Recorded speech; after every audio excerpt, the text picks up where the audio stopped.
3, 2, 1. You ready? You're listening to the Real Pineapple Podcast Network.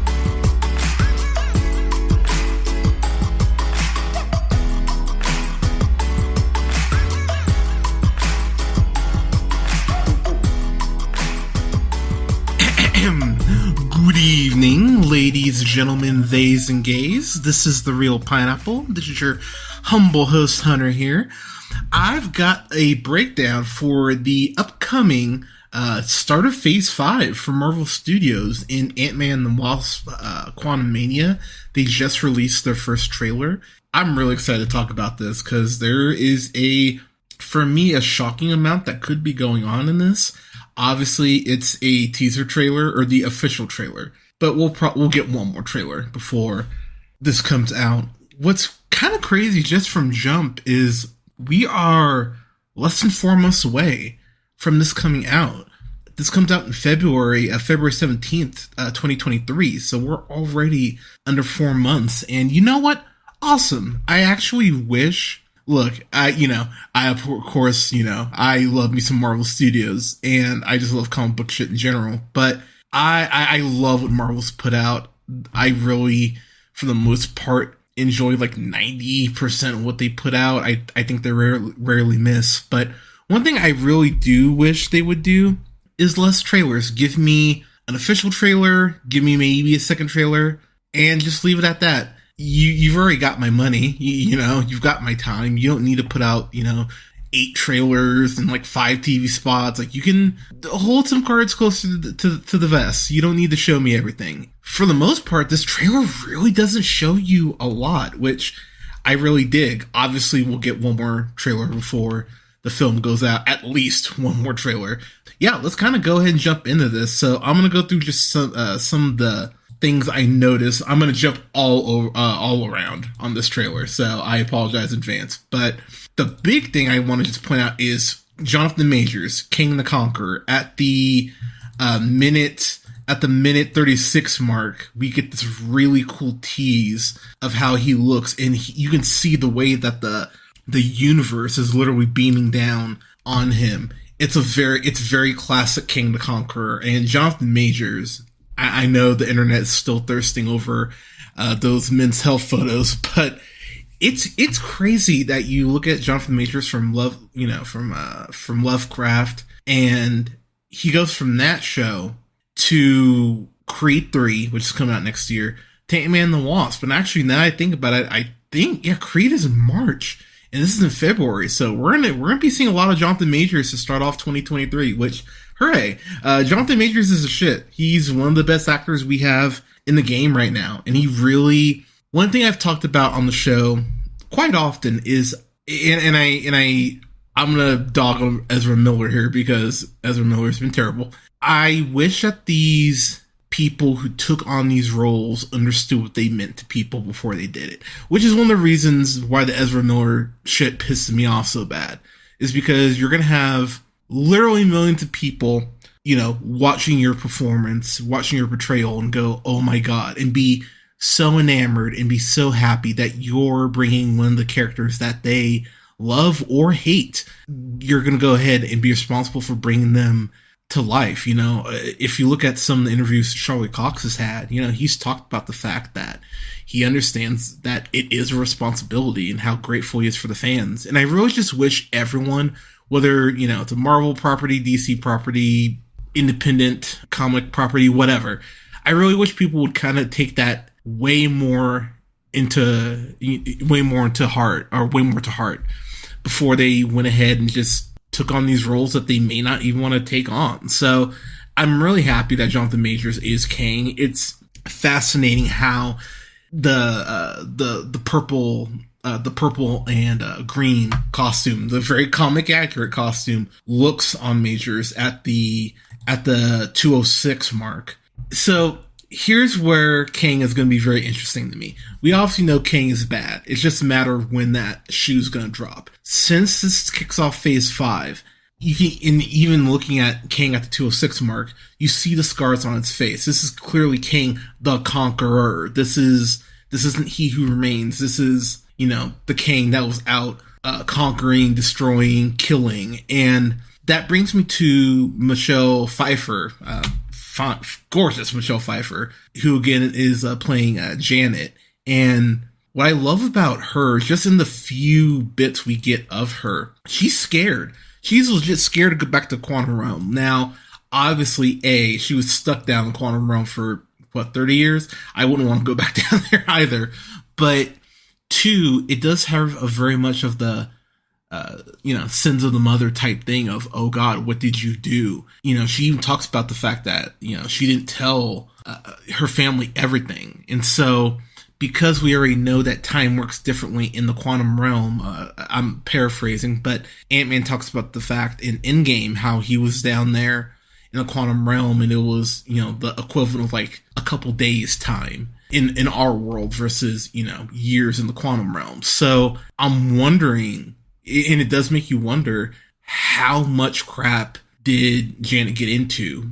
Is that why it looks like she potentially has chemistry with Bill Murray's character, which there are some rumors on who he's playing, but I'm gonna be real. I don't think the rumors are correct. I'm very curious who he's playing, but I feel like Bill Murray's here because him and Janet, had some, had a fling at some point. That'll definitely lead to some jealousy from Hank, of course, played by Michael Douglas again. I'm curious how that'll play out. But this movie, it really seems like we're going to kind of get the San Francisco stuff out of the way kind of early. I think we'll be in the quantum realm before the 30-minute mark of the film. I think for the most part, we're going to be in the quantum realm for the rest of the film. I think this will be the longest Ant-Man film. I would venture this will be around, I'm going to say it's going to be around 2.5 hours. I think with introducing Kang and MODOK is going to be in this, which I will get to MODOK in a second. But between Kang and MODOK alone,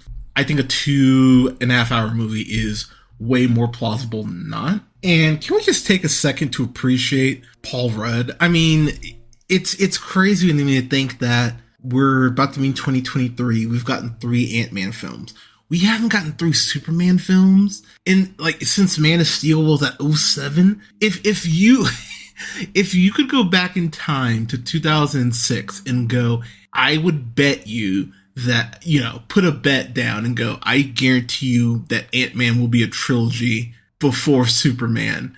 No one would believe you. That's one of those bets that would be like oh God, I can't think of what the odds on that would be. But no one would have called this. I wouldn't have called this. You think about Man of Steel when that came out, and no one thought Ant-Man would be as great as it was. I think Ant-Man is a great movie. I even think Ant-Man the Wasp, as Saturday morning cartoonish as it is, and I don't mean that as a detriment. It's very much a cartoon. I think it's such a fun movie, but it's crazy to think we're about to get our 3rd fucking Ant-Man film. So we're getting an Ant-Man trilogy.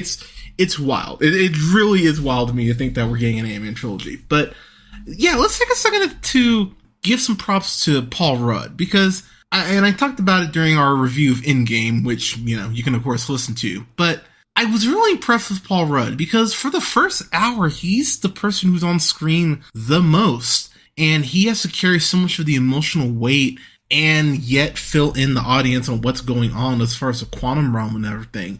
And Paul Rudd's juggling a lot of balls, phrasing, when in that first hour, he does such a great job of holding the film together, really, because he's the exposition machine, but then we're also supposed to be emotionally invested in his journey after losing Cassie at the point. So I love Paul Rudd. I think his Scott Lang is probably the most underrated main star in the MCU. I think he's been just absolutely incredible. And when you think about how, not Chris Evans, but Captain America, Steve Rogers is no longer active. Iron Man's dead.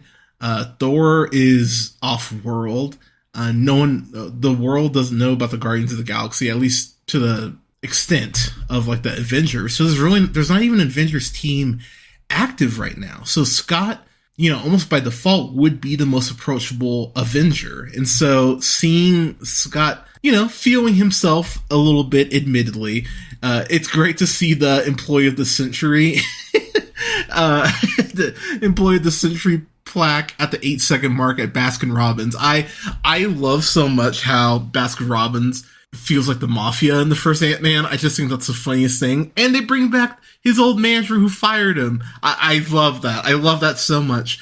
If you notice at the 8-second mark, the new design on the Ant-Man costume, I fucking dig. It's got not like an arc reactor, because you notice there in the center of the chest, it's circular and like kind of indented. But I'm wondering if that's going to be kind of similar to the nanotech that Stark was using, so that you can actually put on the suit at any time, as opposed to actually, having to be wearing the suit. Maybe it is nanotech where it's a part of Scott. He just has to, hit the button on his chest, boom, he's Ant-Man, or hits it again, boom, he's back in civilian clothes. It feels more sleek, or it looks more sleek, so I'm wondering what sort of advancements are going to go ahead and come with the suit. But Scott being a celebrity makes a ton of sense, because as we learned from Miss Marvel, episode 1 with the opening sequence, Scott started his own podcast called Big Me, Little Me, a Scott Lang interview, which is fucking wonderful. And I would definitely listen to a Scott Lang podcast, but that makes sense about why the world at large and, the general public knows about Thanos, knows about the snap, knows about the Avengers. And that's a very clever way to go ahead and actually just distribute all that information so it is common knowledge. I am curious what Scott does say on the podcast. In the Comic-Con trailer, it was revealed that Scott also wrote a book. So I'm very curious what's in the book, what's not in the book. I hope we get a little clarification on that. But regardless, a very clever way to go ahead and explain why that is at least common knowledge about some of the things about the snap and everything. One thing I've always given Marvel extreme props for is being able to pick just the perfect fucking songs to use for their trailers. When I think about the first trailer for Moon Knight using Kid Cudi's Day and Night, which is still one of the best trailers I think Marvel's done, and I really dug Moon Knight. Not perfect, but I dig on it. And then when you get to something like Miss Marvel and using The Weeknd's Blinding Lights, that went perfectly. Just the music choices are always great on when it comes to the Marvel trailers, and using Goodbye Yellow Brick Road by, of course, Sir Elton John. The trailer does a very good job of giving you the whole, well, Scott's getting a little too big for his britches storyline, because he's out walking red carpets. We see him and Hope looking like she's about to go ahead and accept an award. So he's black tie, he's Hollywood, basically. He's Hollywood Scott Lang. And the fact that it looks like the Quantum Realm and Kang are here to humble his aunt ass, it's gonna be really fascinating. But when I think about that song and how it's about getting back to your roots, I do wonder where Scott ends up in this movie, because obviously Cassie, we see later on in the film, or in the trailer, does get herself a suit. Looks like they're going to go ahead and go with the Stinger persona of Cassie, which obviously is a superhero in her own right, but looks like just based on the purple color scheme, very comic accurate if you do a quick Google of that. So I'm wondering how important Cassie's going to be, because later on in the trailer, we hear Kang go, "I can get you home and I can get you more time." That line, that last bit, is what has me kind of intrigued, because my theory is I think Kang is going to kidnap Cassie. I think Cassie's going to end up being the key, or one of the key components to Kang's plan. Maybe similar, think perhaps Rogue in the original X-Men, and how important she was to Magneto as far as powering that whole machine. Maybe we get something similar here. But Cassie, I think Cassie's going to be a very important piece, and maybe Kang just kidnaps her straight up and says, pulls almost an Aladdin where, her time is literally running out and you need to go ahead and get this thing for me. So the thing in question, I think that Kang is going to ask Scott to get, my theory is I think it's going to be the timeshare. So in case you're not a comic nerd, very short summary, the timeshare is created by Kang, and it basically just allows him to travel throughout time and space. It's also got like a crazy ass force shield, and has laser defense weapons. It's kind of intense, but I feel like that's what or maybe it's the components. Maybe it's not even the chair itself. Maybe it's the components to build the chair. Because we do see later on in the trailer that King is putting at the minute 25 mark. We see King is like building this sort of machine, and it looks like the ball he's dropping into the machine is quantum energy. And if you look at the sides of the machine, the way the panels look, it looks very similar to the panel machine that Ghost and oh my gosh, Goliath. Why am I blanking on the freaking guy's name? Bill Foster. That's it. God damn it, that was going to bother me. Yeah, Bill Foster. But yeah, if you notice, the panels look very similar to the machine that Ghost and Bill Foster had built for Ghost. So I'm wondering if he just straight up steals Pym's tech. So I'm very curious on how that machine in particular is going to come into play. But you see there in the shot, that is Kane using the machine because he's got the traditional comic book suit on with the green and the purple, which looks great, by the way. So one of the big things that no one is pointing out, and I want to point this out because I think this is going to be really important. So Chronopolis, which is Kang's city that he essentially builds because he's fucking powerful, that's what we see at a point in the trailer. It's that very dome-looking area. I'm trying to find a timestamp on it here, but let me get there real quick. Okay, here we go. So, like, at the minute 29 mark, you see those rings, the way that it, like, opens up almost like a watch. The way, if you look real close at the rings, they're glowing blue, but blue is the same color of the rings of the gauntlet used in Miss Marvel that Kamala Khan's using. And then it's also the same color as the rings that Shang-Chi is using. So if you remember in Shang-Chi, they actually say that they're not sure where the rings come from or where the power of the rings comes from. That's talked about in the mid-credit scene where him and Awkwafina's character Kate, I believe, where they go ahead and they are talking with Bruce Banner and Carol Danvers and Wong. So I'm wondering, do the rings come from here? Do they come from the quantum realm? Because that would make a ton of fucking sense, considering I think the quantum realm is going to be one of the most important things in all of Phase 5, and Phase 6 leading up to Secret Wars. So I feel like that's going to be the origin of the rings, so we might get some clarification on that as well. I think I might have mentioned it earlier, but I think about 25 minutes of the film is going to take place in San Francisco, and then I think the rest of it's going to be pretty much exclusively in the quantum realm. One thing that I'm wondering is, we see King's army at a point, we see all those like blue beings, and I feel like he's ready for a war on time itself. And so what's going to be interesting, because I haven't really seen anyone else bring this up, if you remember at the end of Loki, which I still need to review Loki. I'll probably review that right before Ant-Man and the Wasp Quantumania comes out, because I have a feeling we'll learn more before the movie comes out, and that would actually be very apropos to rewatch that. But I'm wondering, is the TVA located in Chronopolis? Because that would actually kind of make sense, considering they're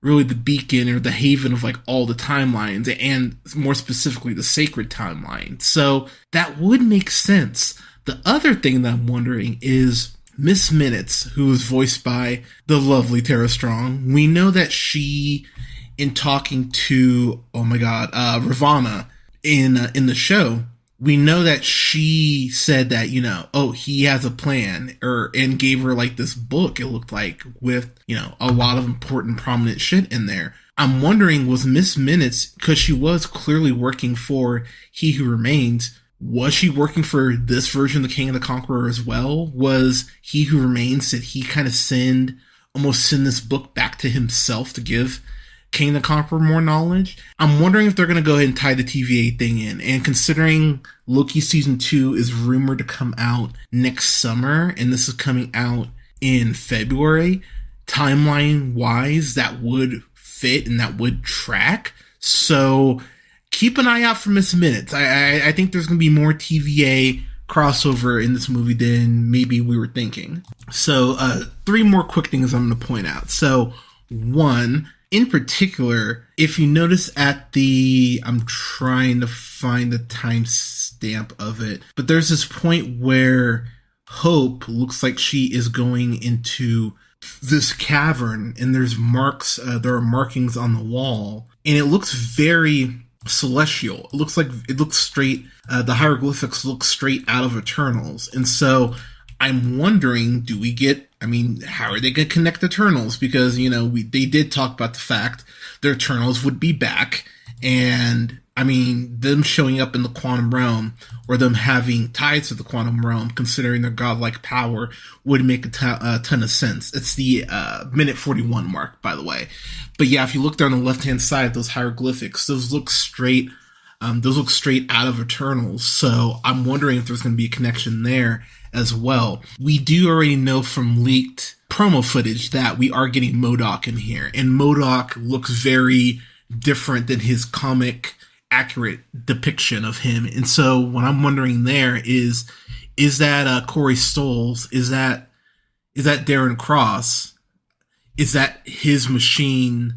So you remember at the end of Ant-Man, his machine broke down and he got transported into the quantum realm, but the machine was like breaking, it was distorting like his arm and all that.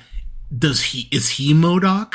Is he our MODOK? That would make sense given the way that the new design of MODOK looks like and why it's not comic accurate. And we've already determined the fact that there are multiple variants of some of our favorite characters. And so why not have it be a MODOK variant? That would make a ton of sense.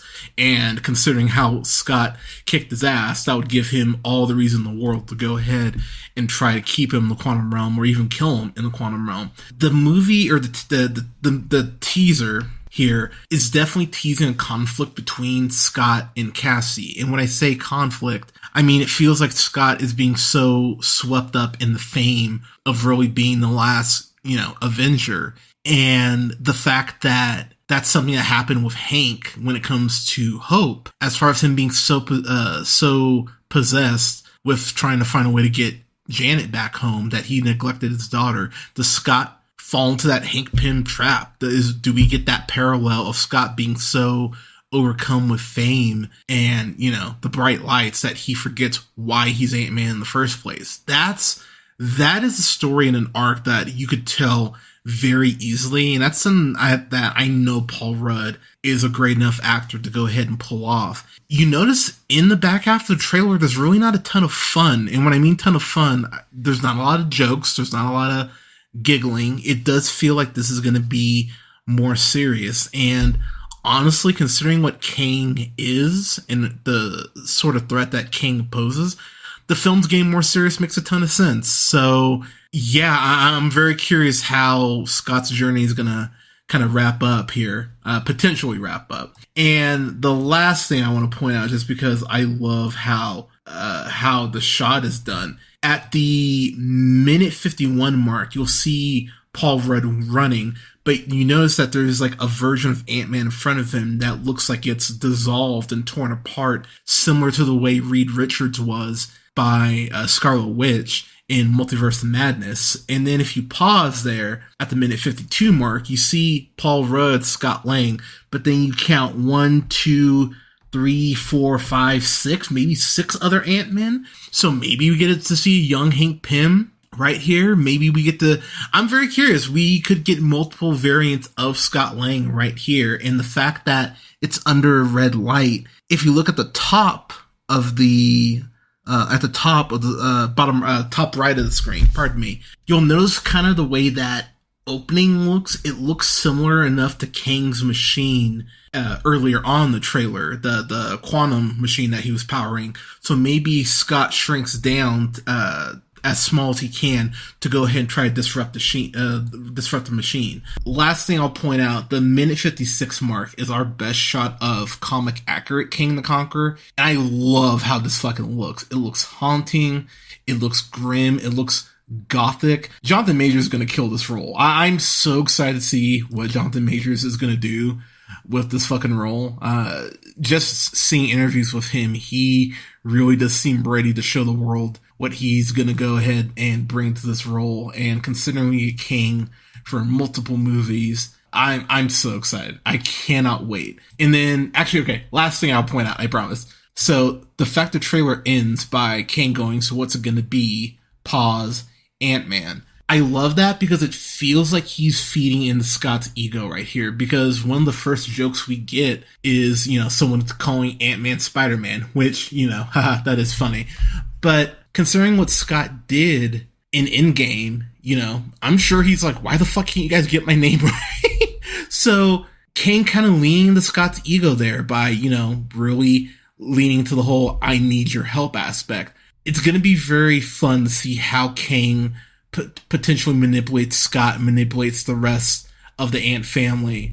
Jonathan Majors, like I said, Kang is a hell of a villain. He is no one to fuck with, and what Majors is going to bring the role, I cannot wait to see it. So, yeah, February 17th, 2023. Let's fucking go. Ant-Man the Wasp Quantumania. I'm excited to see what this movie does, how it kicks off Phase 5, and what we're going to have forward to look to. But everyone, what did you think of the trailer? What things did you notice? Let us know in the comments. You can follow yours truly on the Twitter at jhunterrealpineapple. You can follow, like both our pages on Facebook at The Real Pineapple and Real Pineapple Games.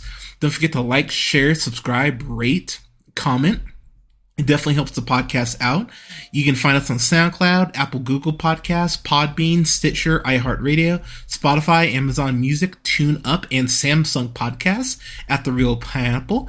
You can follow yours truly on Letterboxd at Black Shazam. You can follow me on TikTok at Black Shazam 775. Thank you so much for listening, everyone. We're going to have reviews up here over the next week to wrap up the Real Spooky series. I've been behind on uploading those, but you're gonna get hit with a new review every day for the rest of the weeks. So that's gonna include X, Black Phone, Scream, Scream 2, and then a few other scary movies. So I'm real excited to get those out to y'all. But everyone, thank you so much for listening. Stay safe out there. Take care of each other, and we'll talk to you soon.